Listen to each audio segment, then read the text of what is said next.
there's no doubt in my year flying combat, God was my co-pilot. I flew a single seat, single engine airplane. So there was nobody else in the airplane with me. Wow. I most often came home with a few bullet holes in the airplane. The most extensive was one search and rescue where I was up for 4 hours, and I actually came home with 230 holes that day. Fortunately, none in me. I never did receive a football. So now, please welcome the official, non-official, non-sponsor of the Savannah Bananas, but a big fan. Please welcome John Fletcher. Thank you, my friend Jesse Cole, owner of the Savannah Bananas, and welcome to another edition of 15 on Fridays with Fletch. Today's guest is a legend as a U.S. Air Force pilot who set the record with over 3,500 combat flight hours, many in the amazing F-16 aircraft. I met him at TCU when we were fraternity brothers with Lambda Chi Alpha fraternity. He was a big man on campus, just as he is now in the military world. He achieved the rank of lieutenant general and was at the Pentagon when 9/11 took place. Today, he is the national commander of the Daedalians, which is the premier fellowship for military aviators.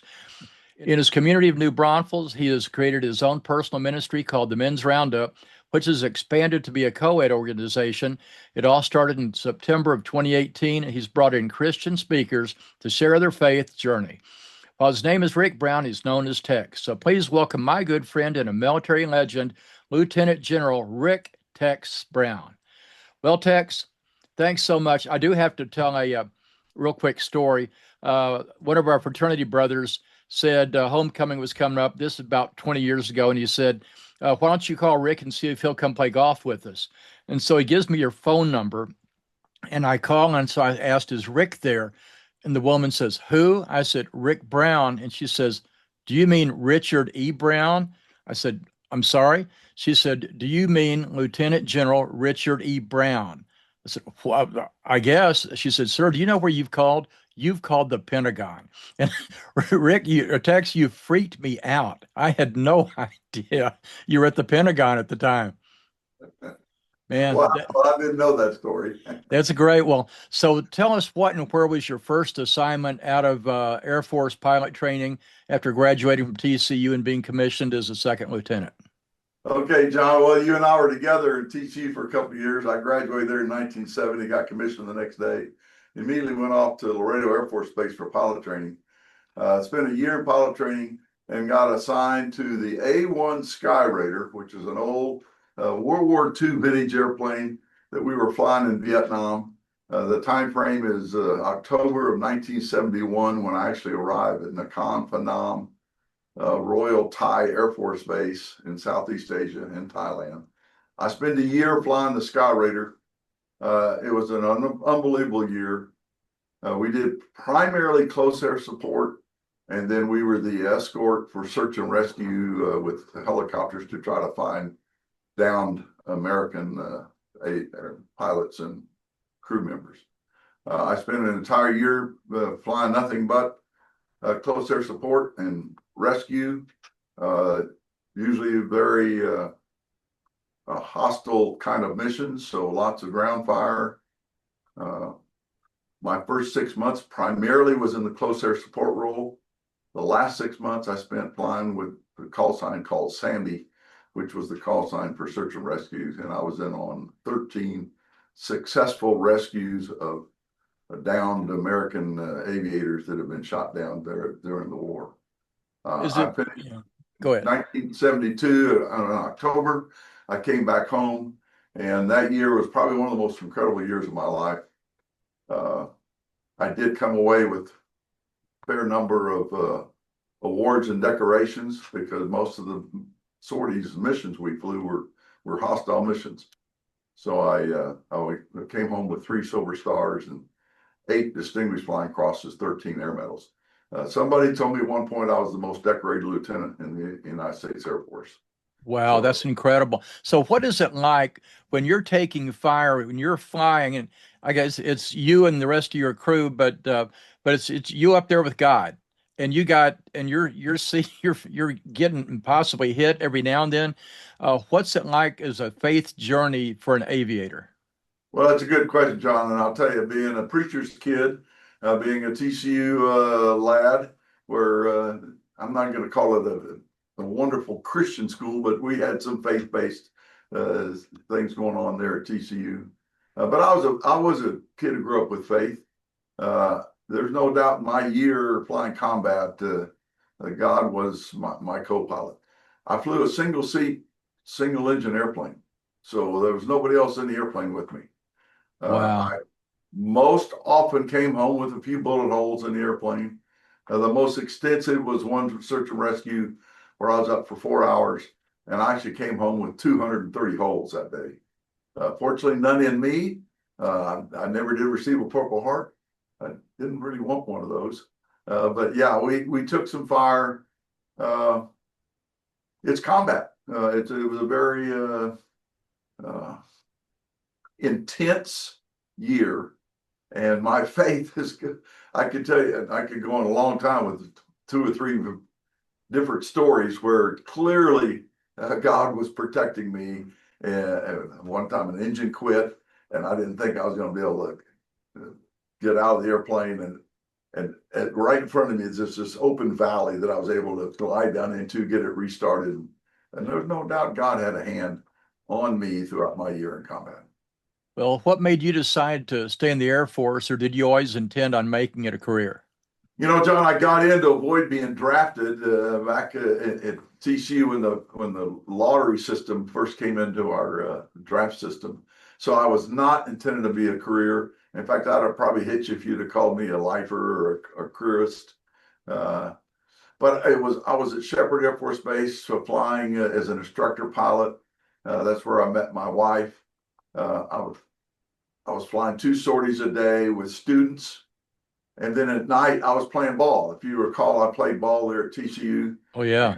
And sports is a big part of the military life. So I found that being in the Air Force, the squadron team, the base team, we even had what are called command teams, if you could make that. And I made a couple of command teams in various sports, football, softball, and volleyball. And so I was playing sports at night, almost every night somewhere. So here I meet the girl of my dreams, and Ann and I have been married 48 years now.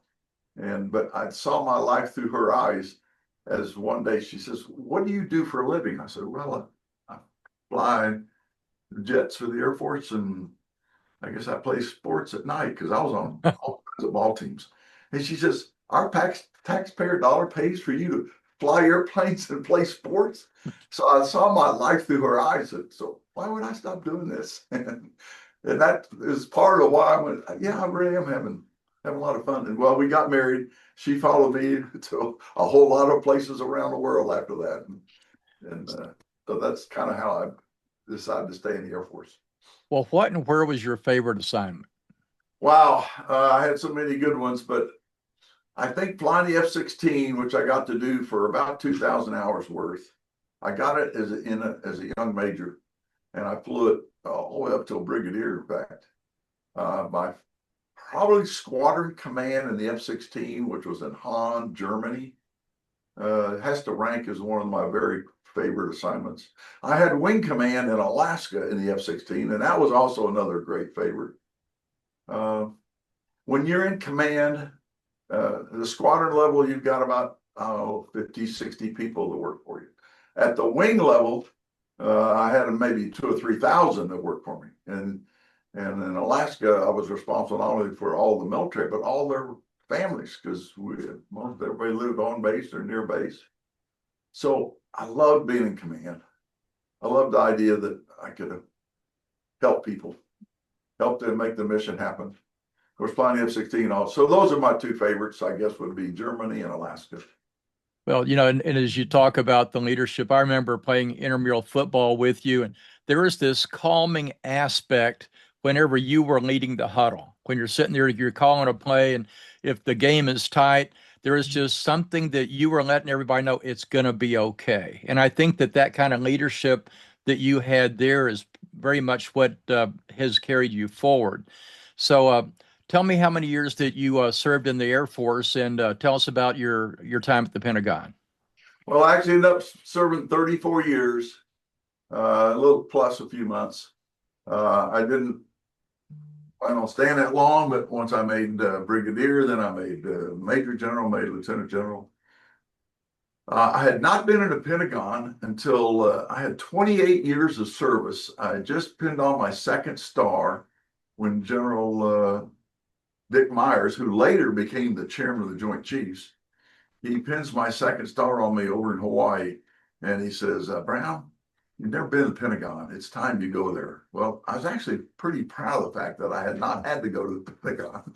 A lot of friends are not happy because they'd gone a couple of times and I never had. Pentagon is not one of those places you want to go serve. It's a very difficult place. It's like any corporate headquarters of any big organization. You know, you want to be out in the field, out where things are happening, not at the corporate level. But so I did go to the Pentagon in 1998. I spent 18 months. I came back to command, actually, at our personnel center, right here at Randolph Air Force Base, where I'm sitting today. And then I went back to the Pentagon a second time, and I finished there as a 3-star. I went to the Pentagon the second time in August of 2001. 3 weeks later, 9/11 occurred. So I was in the building on 9/11. I'd had lunch the previous day with the other chiefs of services of personnel. I was the chief personnel officer for the Air Force. And I'd had lunch with the chief Army personnel guy, the chief Marine, Navy. The next morning on 9/11, the ranking person killed in the Pentagon was General Tim Maud, who I had sat right next to at lunch the day before. He was the Deputy Chief of Staff for Personnel of the United States Army. So I was there on that day. It was a day every American will never forget. I'll certainly never forget it. Again, I think hand to God helped protect me, helped protect many in our Air Force. So we had very few Air Force people. The Pentagon is 6 million square feet of office space. 23,000 people work in the Pentagon. It's the size of bigger than my hometown. Only a tenth of the building was destroyed. And about 120 people were actually killed in the building. It should have probably been a tenth of the population. But I think God had a hand on us. The airplane actually entered into an area that had just been renovated. Many of the offices were still vacated. The suppression system had just been redone. There's a young man named Brian Birdwell who gets severely injured and burned. And he's got a story of being coming out of the men's room, the airplane hits, he falls to the ground, he's on fire, and immediately the suppression, the sprinkler system activates. The year before, that system wouldn't have been there because of the renovation. So there's all kinds of God stories that happened on that day in September 11th in the Pentagon. So what did you do and where did you live after retiring from the Air Force in 2004? Well, we stayed in Virginia. I had a son who was starting 9th grade. In fact, that prompted my retirement. Our chief of staff had given me a new assignment. It was held up because of the guy that was in the current assignment. So I was waiting. The chief had plans for me to potentially even get another star, have another assignment. But I had a son starting 9th grade, and I wanted to give him 4 years at one high school. And so we just had to retire. So we stayed in Virginia. I went to work in the defense world, really doing people issues for a couple of companies. And my son did get 4 years at one high school. He played 3 different sports, and he had a great high school career, went on to play college baseball. So it worked out great for him and the family. And then you moved to Texas when? The last company I worked for, the CEO, we were doing some business down in this area in San Antonio, and he says, "What do we have down there?" The COO says, "We got General Brown who makes trips down there for us all the time." Well, the CEO looks at me and says, "Would you move there for us?" And I said, "Sir, in a heartbeat. I've been trying to get back to Texas ever since I joined the Air Force." So the company moved me here in 2011. I gave him another 4 years working for him. I retired from that kind of work in 2015. So now the last 10 years, I really do work for the Lord. I mean, I teach a big men's Sunday school class. I run this gathering of men once a month called Men's Roundup. I'm doing work here for this organization called the Medallion. It's all free. It's just volunteer work. But I'm now the national commander of this organization. It's more for philanthropic purposes. We do scholarships. We actually take young men and women that express an interest in becoming a military aviator, and we'll put them through some pilot training, get them a PPL, and we pay for some of that. So the Medallion's doing some great work within our country, but my Christian work is really done at my church through Roundup. I go out. If I'm asked to speak somewhere, I'd be glad to talk about faith, and I do part of that. Well, tell us a little bit about Men's Roundup. That's a ministry that has really grown. You've had some very impressive speakers. I had three men that I knew that were fairly renowned in their world. One was a golfer, one was a baseball player, one was an astronaut. All three were devout Christians who were willing to talk about their faith. That's the key. There's a lot of great men and women that are believers, but will they talk about it? Will they? My faith's private. I keep it alone. Come on. So the first three men I had were Charlie Duke, who walked on the moon, and then I had Bert Hooton, who was a pitcher for the University of Texas, the Los Angeles Dodgers, has won World Series games. And then Bill Rogers, who was a premier golfer, PGA Tour Player of the Year, won the British Open back in 1981. And all three of these are wonderful Christian men who speak about their faith. So I knew I had those three I could start with. Well, that was 7.5 years ago. And other than a couple of months we had to stop for COVID, or there's been a month or two in the dead of winter when it's ice cold, or the dead of summer when it's so hot we just can't gather. But we've gathered about 80 to 85 times now for Men's Roundup.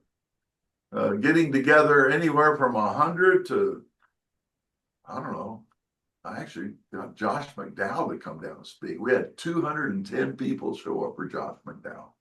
Oh, incredible speaker. That's John, amazing. you came and spoke, and we had over 100 show up for John Fletcher. Well, that was a shocker. Well, then after me, you had Dave South, the voice of the Aggies. So you've had Longhorns, you've had Aggies, you've had astronauts, you've had everything. Baseball players, football players. Dat Nguyen, the famous middle linebacker for the Cowboys, who's the only Vietnamese to ever play in the NFL. Wonderful Christian guy. Great. That's neat. Well, Tex, this has been incredible. I appreciate you joining us for 15 on Fridays with Fletch. We're definitely going to be asking you to come back for a return visit. Thanks again, and continue with your amazing ministry. Thank you, Fletch. Great to see you.